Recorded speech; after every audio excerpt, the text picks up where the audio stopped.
Hello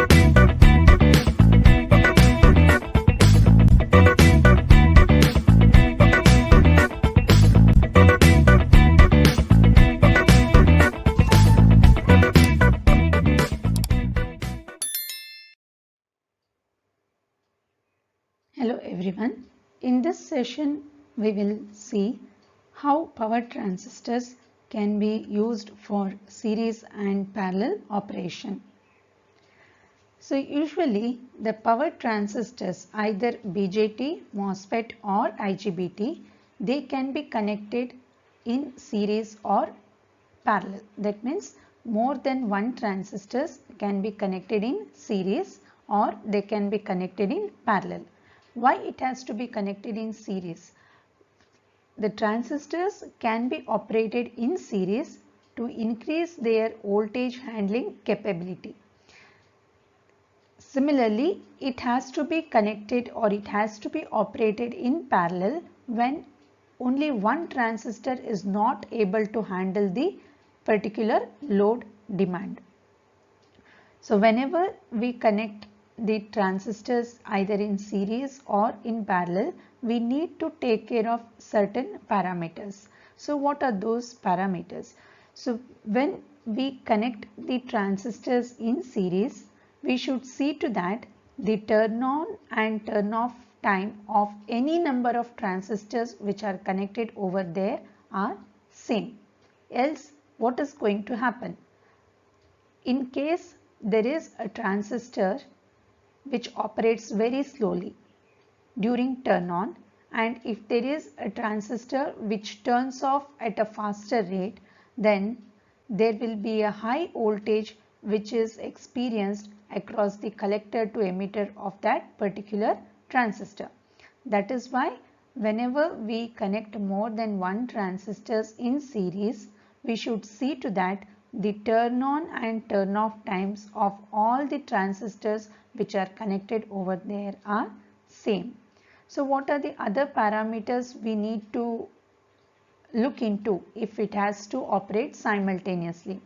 The first one is the gain, the voltage gain or the current gain of both the transistors or any number of transistors which are connected. We need to match the transconductance. We need to match the threshold voltage, on state voltage, turn on and turn off time of any number of transistors which are connected in series. And what about the gate drive or what about the base drive characteristics? So gate drive characteristics as well as the base drive characteristics of all the transistors which are connected over there, it has to be same. Okay, else what will happen is the device will get damaged. Similarly, if we want to operate the transistors in parallel, then we need to match its turn on time, turn off time, its gain, its transconductance and saturation voltage. So in practice, it is not always possible to match these parameters, or it is not possible to equally share the current among the any number of transistors which are connected there. Say suppose here if you look, you have two transistors. It doesn't mean that transistor Q1 will carry 50% of the load current or Q2 will carry 50% of the load current. Every time this is not going to be achieved. So almost the current sharing can be 40%, 60% or 45%, 55% like that. So you cannot achieve exactly 50% of current sharing if you have connected two transistors in parallel this way. So what can be done if you want to share equal current among both the transistors? Then as you see here, you can connect the resistors in series with the transistors. So the resistors will help you out in equal current sharing among both the transistors which are connected here. So RE1, if it is made equal to RE2, Q1 and Q2 having the same characteristics, then it is possible to achieve 50% current sharing among both the transistors. Then what about the transient condition, or what happens to the current sharing under dynamic conditions? So under dynamic conditions or under the transient conditions, we can achieve the current sharing equally by the use of coupled inductors.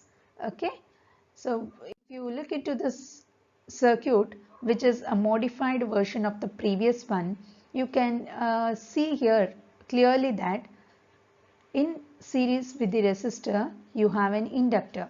This is the coupled inductor. So what will happen here? So say suppose the current through Q1 is increasing. So what will happen then? The current through this inductance is also increasing.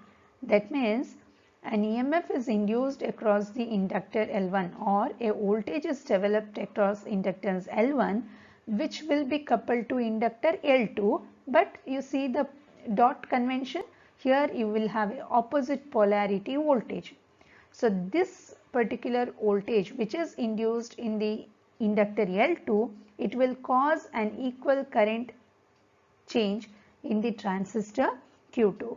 So that is how, due to the inductor which is present over here, we can achieve equal current sharing among transistors Q1 and Q2.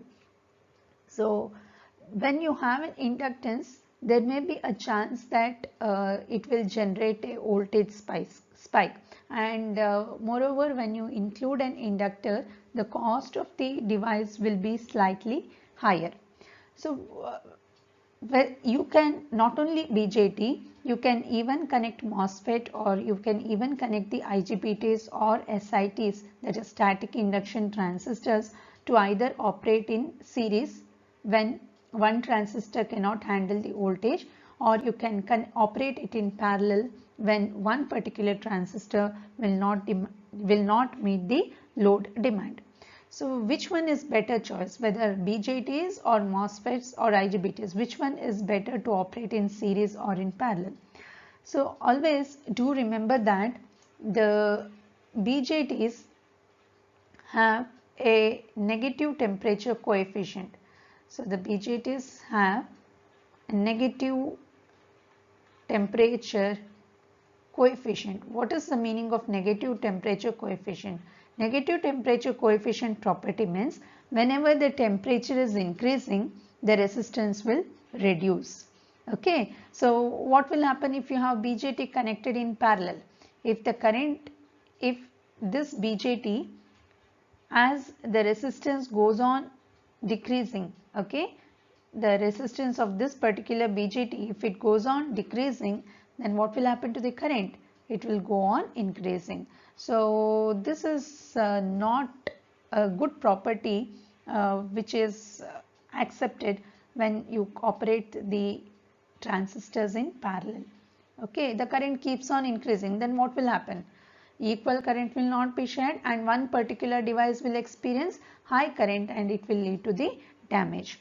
So when you operate the transistors either especially in parallel, it is, instead of BJTs, it is better to use MOSFETs. Okay, this MOSFETs do have a positive temperature coefficient, which helps in achieving equal current sharing among the devices which are connected here.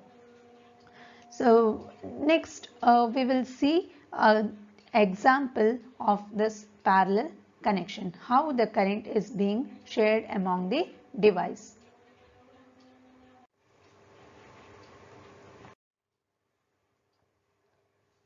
So two BJTs are connected in parallel. It carries a total current of 20 amps, and the collector to emitter voltage of the first transistor is 2.5, and that of the second transistor given is 3 volt. So we have been given with the collector to emitter voltage across both the transistors.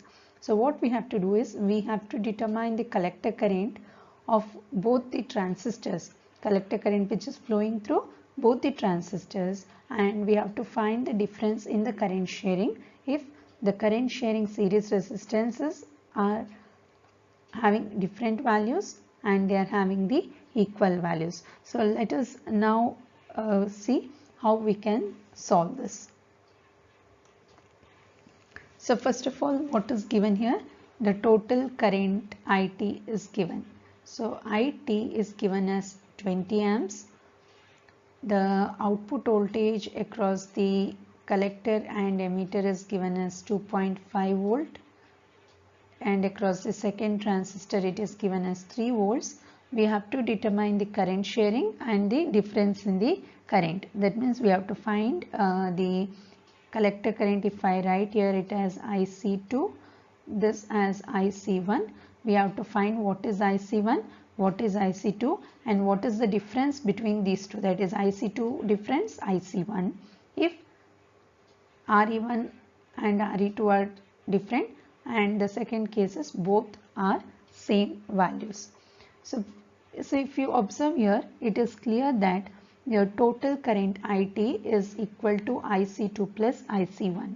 Okay, and the voltage across this device is nothing but voltage across this first transistor. So let us write that. So IT, that is the total current, is equal to IC1 plus IC2. This is the first one equation, and the second equation we know that VCE1, that is the voltage across collector to emitter, and that IC1 into RE1 is equal to VCE2 plus IC2 into RE2. Okay, so how can we find this? So first we have to find the value of IC1 and we have to find the value of IC2. So both are unknowns. So what we do here is, first we'll rewrite this VC1 plus IC1 into RE1 is equal to VCE2 plus IC2 we will express in terms of IC1. What it is? IC2 in terms of IC1, it is IT minus IC1 into RE2. Okay, so we can get IC1 into RE1. This IC1 into RE2 we take it to the other side, so it becomes plus IC1 into RE2 is equal to VCE2 minus VCE1 plus IT into RE2. Or we can find IC1 equal to VCE2 minus VCE1 plus IT into RE2 divided by RE1 plus RE2. So we know that VCE2 is 3, VCE1 is 2.5, IT is 20, RE2 is 0.2. That is for the first case. Okay, and RE1 is 0.3, RE2 is 0.2. So if we substitute that, that is 3 minus 2.5 plus 20 into 0.2 divided by 0.3 plus 0.2, we get around 9 amps. Okay, 9 amps. 9 amps of 20, that means 20 amps is a total current. Out of that, 9 amps flows through the first transistor. So what is the percentage current shared? It is around 45%. Okay.